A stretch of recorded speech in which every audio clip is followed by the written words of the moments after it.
ఒక 2 days క్రితం emergency అనే ఒక సినిమా చూసినప్పుడు చాలామందిని ఆకర్షించిన అంశం అందులో ఒకటి ఉంది. అదేంటి అంటే ఇందిరాగాంధీ జీవితంలో జిడ్డు కృష్ణమూర్తి యొక్క ఇంపాక్ట్, వాళ్ళిద్దరి మధ్య ఉన్న కనెక్షన్ ఏమిటి, అసలు ఇందిరాగాంధీ జీవితంలో జిడ్డు కృష్ణమూర్తి ఒక అడ్వైజర్గా అనుకోండి, లేకపోతే ఒక స్పిరిచువల్ గైడ్గా ఎట్లా ఒక ప్రముఖ పాత్ర పోషించాడు. ఇందిరాగాంధీ ఒక గుంగి గుడియ అనే ఒక అమాయకపు సిగ్గుపడే ఒక చిన్న పిల్ల నుంచి ఒక ప్రధానమంత్రి ఎలా అయింది, ఆ తర్వాత రకరకాల కారణాల వల్ల అధికారంని ఏదేమైనా తను చేజిక్కించుకోవాలన్న తాపత్రయంతో ఎట్లా ఒక ఎమర్జెన్సీని క్రియేట్ చేసింది, ఆ తర్వాత దేశాన్ని మొత్తం జైలుగా ఎట్లా మార్చింది. దానివల్ల జయప్రకాష్ నారాయణ్ కానీ నుంచి అటల్ బిహారీ వాజ్పేయి ఇట్లా ఎందరెందరో గొప్ప గొప్ప అప్పుడున్న పొలిటికల్ లీడర్స్ ఎట్లా జైల్లో బందీ అయ్యారు, ఎట్లా వాక్ స్వాతంత్రం మీద ఒక దెబ్బ పడింది, ఆ తర్వాత మీడియా మీద ఎట్లా ఒక ప్రతిబంధకం విధించింది, ఆ తర్వాత ఎట్లా తను రియలైజ్ అయింది కృష్ణమూర్తి గారి అడ్వైజ్ని. ఇట్లాంటి విషయాలన్నీ ఈరోజు కాస్త చరిత్రలోని అంశాలుగా చెప్తాను. సో కృష్ణమూర్తి గారికి ఆ తర్వాత ఇందిరాగాంధీ గారికి ఒక కామన్ ఫ్రెండ్ ఉన్నారు, పుపుల్ జేకర్. సో కృష్ణమూర్తికి ఆమె చాలా ఎర్లీ డేస్ నుంచి పరిచయం, అట్లాగే ఇందిరాగాంధీకి జస్ట్ 16-17 సంవత్సరాల వయసు ఉన్నప్పుడు తాను పరిచయం. సో అట్లా ఇద్దరికి కామన్ ఫ్రెండ్. సో 1950 ప్రాంతంలో మొట్టమొదటిసారి ఇందిరాగాంధీ పుపుల్ జేకర్ గారితో కలిసి కృష్ణమూర్తి టాక్ వినడానికి వెళ్ళినప్పుడు స్వతహాగా కృష్ణమూర్తి ఎక్కువగా మాట్లాడు సిగ్గుపడతాడు, అట్లాగే ఇందిరాగాంధీ కూడా ఎక్కువ మాట్లాడదు, కాస్త సిగ్గుపడుతుంది. బట్ అయినప్పటికీ ఆ టైంలో కృష్ణమూర్తి గారు చెప్పినటువంటి ఒకానొక జెన్ స్టోరీ, ఆ అనెక్డాట్ ఇందిరాగాంధీకి విపరీతంగా నచ్చి ఆ స్నేహాన్ని చివరి వరకు కొనసాగించింది. తన జీవితంలో ఎప్పుడు డిప్రెషన్లో ఉన్న ఈ పొలిటికల్ క్రైసిస్ వల్ల, ఒత్తిళ్ల వల్ల ఎప్పుడు తను మనోవ్యాకులతను పొందినా తను కృష్ణమూర్తి దగ్గరికి వెళ్ళి ప్రశాంతంగా కూర్చొని తన సమస్యను 1 గంట 2 గంటలు చెప్పుకొని ఆయన ఇచ్చిన అడ్వైజ్ని ఒక గురువుగా భావించి ఆ తర్వాత చాలా రిలీఫ్గా ఫీల్ అయ్యి చాలా కాన్ఫిడెంట్గా మళ్ళీ పాలిటిక్స్ వైపు రావడం అనేది జరిగిందనమాట. సో ఈ పుపుల్ జేకర్ అనే ఆవిడ తన జీవితంలో 2 పుస్తకాలు రాసింది, చాలా రాసింది. బట్ అందులో కృష్ణమూర్తి ఏ బయోగ్రఫీ అనేది 1986లో రాసింది, ఆ తర్వాత ఇందిరాగాంధీ ఏ బయోగ్రఫీ 1975లో రాసింది. ఇద్దరికి ఆమె కామన్ ఫ్రెండ్. సో ఎమర్జెన్సీలో అట్లు కృష్ణమూర్తిని, ఇటు పుపుల్ జేకర్ని, అట్లా ఇందిరాగాంధీని, వాళ్ళ ముగ్గురు సెంట్రల్ ఫిగర్స్గా కథ అంతా ముందుకెళ్తుంది. అసలు కృష్ణమూర్తికి ఇందిరాగాంధీకి ఉన్న సంబంధం ఏమిటి అన్నది కొన్ని అకౌంట్స్ ఉన్నాయి. సో ఇందిరాగాంధీ ఒక పొలిటికల్లో ఒక స్ట్రాంగ్ ఫిగర్గా ఎదిగి బంగ్లాదేశ్ మీద యుద్ధం చేసి తక్కువ రోజుల్లో బంగ్లాదేశ్ని పాకిస్తాన్ నుంచి విడగొట్టి శ్యామ్ మానెక్షా సహాయంతో అప్పుడున్న ఆర్మీ జనరల్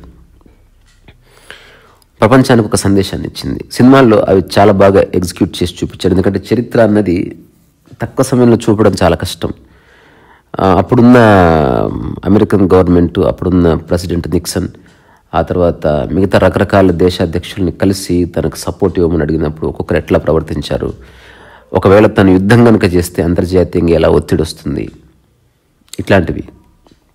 అయితే ఆ సమయంలో కృష్ణమూర్తి గారు ఇచ్చిన ఒకానొక అడ్వైజ్ ఏంటంటే ఏదేమైనా యుద్ధం పరిష్కారం కాదన్నప్పుడు ఇందిరాగాంధీకి ఆ విషయం నచ్చలే. బట్ స్టిల్ నేను ఒక మంచి పర్పస్ కోసం చేస్తున్నాను, ఒకవేళ బంగ్లాదేశ్ పాకిస్తాన్ నుంచి, అంటే ఈస్ట్ అండ్ వెస్ట్ పాకిస్తాన్ అని చెప్తాం కదా, ఎట్లయితే ఒకవేళ విడిపోకపోతే మన భారతదేశానికి బంగ్లాదేశ్కి మధ్యన చాలా పెద్ద బార్డర్ ఉంది, దాదాపు 5 స్టేట్స్కి మన బంగ్లాదేశ్ బార్డర్ ఈనాటికి కలిగి ఉంది. ఫర్ ఎగ్జాంపుల్ వెస్ట్ బెంగాల్ కావచ్చు, లేకపోతే జార్ఖండ్ కావచ్చు, లేకపోతే త్రిపుర, ఇట్లాంటివన్నీ.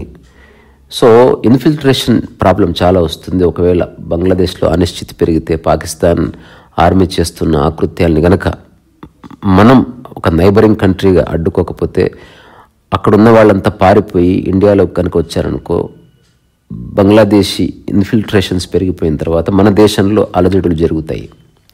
సో మెల్లమెల్లగా పాకిస్తాన్లో ఎలాగైతే ఒక కేయాస్ ఏర్పడ్డదో అటువంటి కేయాస్ ఇండియాలో కూడా జరగవచ్చు అన్న ఉద్దేశంతో నేను యుద్ధం చేస్తున్నాను. బట్ అది ఎలా చేయాలి అన్నది ఒక స్ట్రాంగెస్ట్ డిసిషన్ తీసుకొని పార్లమెంట్లో తను ఒక స్పీచ్ ఇచ్చి ఈవెన్ విపక్షాలు కూడా మద్దతు తెలిపే విధంగా ఒక మాట చెప్పి ఆ తర్వాత యుద్ధాన్ని చేసింది. ఆ తర్వాత యుద్ధంలో రిజల్ట్ మనందరికి తెలిసిందే. రీసెంట్ బంగ్లాదేశ్లో వచ్చిన క్రైసిస్ని పక్కన పెడితే అప్పుడు షేక్ ముజిబుర్ రెహమాన్ని బంగబంధు అని పిలుస్తారు, అతన్ని ఆ బంగ్లాదేశ్ ప్రైమ్ మినిస్టర్గా నిలబెట్టింది. సో ప్రపంచంలోని దేశాలు ఇప్పుడు ఎట్లయితే మోదీ గారిని ఒక వరల్డ్ లీడర్ అంటున్నాయో అట్లా ఇందిరాగాంధీని ఒక స్ట్రాంగ్ ఉమెన్ అన్నట్టుగా సినిమాలు చూపించారు. అయితే ఇప్పటికీ పొలిటికల్ సర్కిల్స్లో అటల్ బిహారీ వాజ్పేయి ఇందిరాగాంధీ దుర్గా అని కొనియాడారని చాలామంది చెప్తారు. బట్ ఆప్కీ అదాలత్లో రజత్ శర్మ అడిగినప్పుడు అటల్ బిహారీ వాజ్పేయి హుందాగా చెప్పాడు, నేను ఆమెను ఎప్పుడు దుర్గా అనలేదు, నేను అనలేదు, ముర్రు అన్నా, నువ్వు అన్నావు అని దాన్ని వాళ్ళు కాంప్లిమెంట్గా తీసుకున్నారు, జానేదు అన్నాడు. సో పాలిటిక్స్లో ఇవన్నీ నడుస్తూ ఉంటాయి. బట్ ఒక స్పిరిచువల్ లీడర్ లేదా ఒక spiritual guide or philosopher Krishnamurti లాంటి వాడు, అట్లాగే పాలిటిక్స్లో డీప్ నెక్ వరకు మునిగిపోయిన ఇందిరాగాంధీ, వాళ్ళిద్దరి మధ్య ఉన్న ఆసక్తికర చర్చలు అనేవి ఈ పుస్తకం చదివితే చాలా బాగా తక్కువ మాటల్లో ఆమె విశదీకరించింది. అత్యంత ముఖ్యంగా ఇందిరాగాంధీ ఆ ఎమర్జెన్సీ విధించిన పీరియడ్ కృష్ణమూర్తి గారికి నచ్చలేదు. ఎందుకంటే మానవ హక్కుల్ని పూర్తిగా హననం చేసినటువంటి ఒకానొక సందర్భం అది. ఫ్రాంక్గా చెప్పాలంటే దాదాపు ఇండియాలో ఉన్న ప్రతి ఒక్కరు ఎవరో డీప్ కాంగ్రెస్ సింపథైజర్ తప్ప ప్రతి ఒక్కరూ ఎమర్జెన్సీని తప్పుపట్టిన వాళ్ళే.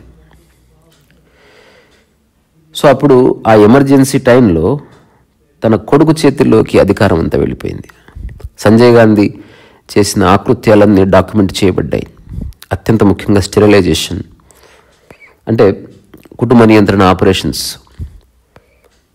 బలవంతంగా చేయించడం, ఆల్మోస్ట్ అతను ఒక నియంతగా మారిపోవడం, ఇందిరాగాంధీ చేతుల నుంచి అధికారం కానీ పక్కకు జరిగిపోవడం, తాను మానసికంగా ఎంతో క్షోభను అనుభవించడం, ఒకవేళ తను ఒక ప్రధానమంత్రిగా ఉన్న ఆ ఇమేజ్ అంతా పోయి తను ఒక రాక్షసి, ఒక డిక్టేటర్ అన్న ఇమేజ్ దేశవ్యాప్తంగా ప్రబలడం, దీని నుంచి ఎలా బయటపడాలో తెలియక, అంటే అక్కడ ఒక చిన్న ఫ్రేజ్ వాడారనమాట, నేను ఇప్పుడు ఈ ఎమర్జెన్సీ లేదా ఈ పవర్ లస్ట్ అనే ఒకనొక పులిని ఎక్కి స్వారీ చేస్తున్నాను, ఒకవేళ నేను దిగితే పులి మింగేస్తుంది.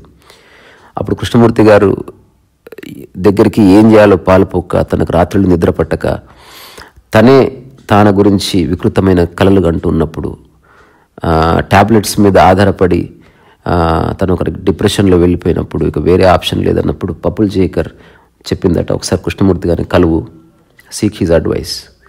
సో ఆ టైంలో కృష్ణమూర్తి గారికి ఇందిరాగాంధీకి మధ్యన ఒక 2-3 అవర్స్ డిస్కషన్ జరిగింది. ఆ డిస్కషన్లో కృష్ణమూర్తి గారు ఏం చెప్పారంట, ఏది ఏమైనా వైలెన్స్ అనేది ఒక మార్గం ఎప్పటికీ కాదు. సో ఏ ప్రజలు నిన్ను ఎన్నుకున్నారో నీవెవరో ఆ ప్రజలు నిర్ణయించుకునే అవకాశాన్ని. సో ఒక్కసారి నేను ఎమర్జెన్సీ ఎత్తివేస్తే ప్రజలందరూ నా మీద దాడి చేస్తారు అన్న ఒక ఫియర్ నువ్వు వదిలేయి. ఇందిరాగాంధీ అంత భయపడడానికి కారణం ఏమిటంటే, బంగ్లాదేశ్ అప్పటి ప్రైమ్ మినిస్టర్, అంటే ఎవరి వల్ల బంగ్లాదేశ్ ఏర్పడ్డది, ఆ తర్వాత దానికి ప్రైమ్ మినిస్టర్ అయ్యాడు షేక్ ముజిబుర్ రెహమాన్, అతని ఇంట్లో ఎవరో దుండగులు వచ్చి దాడి చేసి చంపేశారు. సో ఆ భయం తను పట్టుకుంది. ప్రజలు ఒక్కసారి తిరుగుబాటు చేస్తే, ఇప్పుడు నేను ఈ పోలీస్ కంట్రోల్లో జైళ్ళల్లో ఈ ప్రజల్ని బంధించకపోతే వాళ్ళు బయటికి వచ్చారనుకోండి, ఎవరు నా మీద దాడి చేస్తారో తెలీదు అన్నప్పుడు జిడ్డు కృష్ణమూర్తి గారు ఇచ్చిన సలహా ఏమిటంటే, ఎంతసేపు నువ్వు అణిచిపెడతావు, గుర్రాన్ని నువ్వు ఎక్కావని తెలుసుకున్నప్పుడు లేదా సింహాన్ని ఎక్కాని తెలుసుకున్నప్పుడు అది ఎక్కడ దిగాలో కూడా తెలియాలి, లేకపోతే అలసిపోతావు ఈ గేమ్లో. అందుకని ఆలోచించు, ఏ ప్రజలైతే నిన్ను నిలబెట్టారో, ఏ ప్రజలైతే నీకు మద్దతునిచ్చారో, ఇప్పుడు అదే ప్రజలు నిన్ను ఓడగొట్టచ్చు, కానీ నీలో ఉన్న స్ట్రెస్ వెళ్ళిపోతుంది, గిల్ట్ వెళ్ళిపోతుంది. సో అప్పుడు ఇందిరాగాంధీ కాస్త మెడిటేటివ్గా ఆలోచించి she took a strong decision. అంటే ఒక దేశంలో ఎమర్జెన్సీ విధించిన తర్వాత ఎక్కడి నుంచి థ్రెట్ వస్తుందో తెలీదు, అలాంటి టైంలో తిరిగి ఎమర్జెన్సీ ఎత్తివేసి మళ్ళీ జనరల్ ఎలక్షన్స్కి వెళ్ళడం అన్నది ఒక సాహసోపేతమైన చర్య. అంటే అలాంటి సందర్భంలో ఉంటే తప్ప అది ఎంత స్ట్రెస్ఫుల్ డెసిషనో ఓన్లీ పొలిటికల్ పండితులకు తెలుస్తుంది అది, లేదా పాలిటిక్స్ని కాస్త క్లోజ్గా గమనించే వాళ్ళు గుర్తుపడతారు. ఏదేమైనా ఇందిరాగాంధీ ఎమర్జెన్సీని ఎత్తివేసినప్పుడు దాదాపు దేశవ్యాప్తంగా ఉన్న జైలులో బందీ అయిన ప్రజలు కానీ, పొలిటికల్ లీడర్స్ కానీ, లేకపోతే న్యూస్ అంటే వార్తాపత్రికలకు సంబంధించిన ఎడిటర్స్ కానీ, కవులు కానీ, ఇట్లాంటి వాళ్ళందరూ బయటకు వచ్చారు. ఇందిరాగాంధీ మీద ఒక గొప్ప తిరుగుబాటు జరిగింది. కుర్చీ ఖాళీ కరో, జనతా ఆతీ హై, అంటే నువ్వు సింహాసనం దిగితే ప్రజలు వచ్చి కూర్చుంటారు, అందుకని జనతా పార్టీ అని దీనికి పేరు పెట్టామని జయప్రకాష్ నారాయణ చెప్పడం కానీ. అదే సమయంలో సంజయ్ గాంధీ చాలా అఫెండ్ అవుతాడు. సంజయ్ గాంధీ చెప్పిన అతని ఉద్దేశం ఏంటంటే, అట్లీస్ట్ ఈ ఎమర్జెన్సీ ఇప్పుడు మనం ఆపడానికి వీల్లేదు, అట్లీస్ట్ 3-4 దశాబ్దాలు ఈ ఎమర్జెన్సీని కొనసాగించాలి అని చెప్పినప్పుడు ఇందిరాగాంధీ దాన్ని అస్సలు వెల్కమ్ చేయలేదు. ఆ తర్వాత సంజయ్ గాంధీని కాస్త పక్కకు పెట్టేసింది. ఆ తర్వాత ఎలక్షన్స్లో కృష్ణమూర్తి గారు ప్రిడిక్ట్ చేసినట్టే, అంటే పప్పులు ఆ టైంలో కాలిఫోర్నియాలో ఉన్నారనమాట. ఆ టైంలో కాలిఫోర్నియా నుంచి మన ఇండియాకి ఉత్తరం రాశాడు పప్పుల్ జేకర్కి. అప్పుడు ఆ పప్పుల్ జేకర్కి చెప్పాడట ముందే, she may get defeated, but పర్వాలేదు, అట్లీస్ట్ తనలో ఉన్న గిల్ట్ పోయి కాస్త ప్రశాంతంగా ఉంటుంది, ఎందుకంటే పవర్ అనేది జీవితానికి అంత ముఖ్యం కాదు, ప్రశాంతతనే ముఖ్యం అని చెప్పడం. సో ఇందిరాగాంధీ అండ్ జిడ్డు కృష్ణమూర్తి వాళ్ళిద్దరి మధ్యన ఉన్న సంబంధం వెరీ కార్డియల్. ఆమె ఎంత బయట అవుట్ సైడర్, ఒక డిక్టేటర్గా ఉన్నా, లేకపోతే ఒక పవర్ఫుల్ ప్రైమ్ మినిస్టర్గా ఉన్నా, లేకపోతే ఒక చాలా ఫేమస్ పొలిటీషియన్గా ఉన్నా, కృష్ణమూర్తి గారి దగ్గరకు వచ్చినప్పుడు తన ఈగోనంతా పక్కన పెట్టి తను ఓపెన్ అప్ అయ్యేదట. That's what is return. ఎందుకంటే ఇద్దరికి కామన్ ఫ్రెండ్ కాబట్టి ఇది ఒక ఆథెంటిక్ వర్షన్గా చెప్పుకోవచ్చు మనం. సో ఆ టైంలో ఎన్నికలు ఓడిపోయిన తర్వాత తనలో ఎలాంటి పవర్ కోల్పోయారన్న బాధ కానీ, లేకపోతే ఇది లేకుండా నేను బతకలేనన్నా కానీ ఏ గిల్ట్ లేకుండా మళ్ళీ తాను ప్రజల్లోకి వెళ్ళడం, కృష్ణమూర్తి దాన్ని చూడడం, మళ్ళీ తిరిగి తను అధికారంలోకి రావడం, వాళ్ళిద్దరి మధ్యన అప్పుడప్పుడు ఫోన్ కాన్వర్జేషన్స్, చాలాసార్లు పర్సనల్గా మీటింగ్స్, లేదా ఉత్తరాల ద్వారా ప్రత్యుత్తరాలు కూడా వాళ్ళ మధ్యన జరిగాయి. సో ఇందిరాగాంధీ జీవితంలో ఒక స్పిరిచువల్ గురువు ఉన్నాడు. సో ఎవరి మాట వినని తను, ఎందుకంటే ఒక ప్రధానమంత్రికి ఎవరు చెప్పగలరు? ఎవరు చెప్పలేరు. స్వతహాగా వాళ్ళకి అవగాహన ఉంటే okay, but they also need some advice. That to about politics, అది పవర్ టసల్కి సంబంధించింది కాబట్టి ఎవ్వరు ఏది చెప్పినా వినే సందర్భం ఉండదు. ఎందుకంటే ఒక అప్రహెన్షన్ ఉంటుంది, స్కెప్టిసిజం ఉంటుంది, దాన్ని అనుమానించడం ఉంటుంది. ఒక్కసారి అధికారం పోతే తిరిగి రాదు అన్న భావన ఉంటుంది. కాబట్టి జస్ట్ తను గురువుగా భావించేటువంటి కృష్ణమూర్తి గారి మాట విని ఇందిరాగాంధీ తిరిగి అధికారంలోకి వచ్చింది. సరే, ఆ తర్వాత జరిగిన పరిణామాలన్నీ మనకు తెలిసిందే. ఆపరేషన్ బ్లూ స్టార్, ఆ తర్వాత గోల్డెన్ టెంపుల్లో ఇందిరాగాంధీ అక్కడున్న ఖాళిస్తానీ టెర్రరిస్టుని అటాక్ చేయడం, ఇదంతా కూడా కొందరికి నచ్చలేదు. తద్వారా తన ప్రాణం కోల్పోయింది. అంతకుముందే సంజయ్ గాంధీ మరణించాడు. ఆ తర్వాత కొంతకాలానికి కృష్ణమూర్తి మరణించాడు. సో ఏదేమైనా పుట్టినవాడు మరణించక తప్పదు.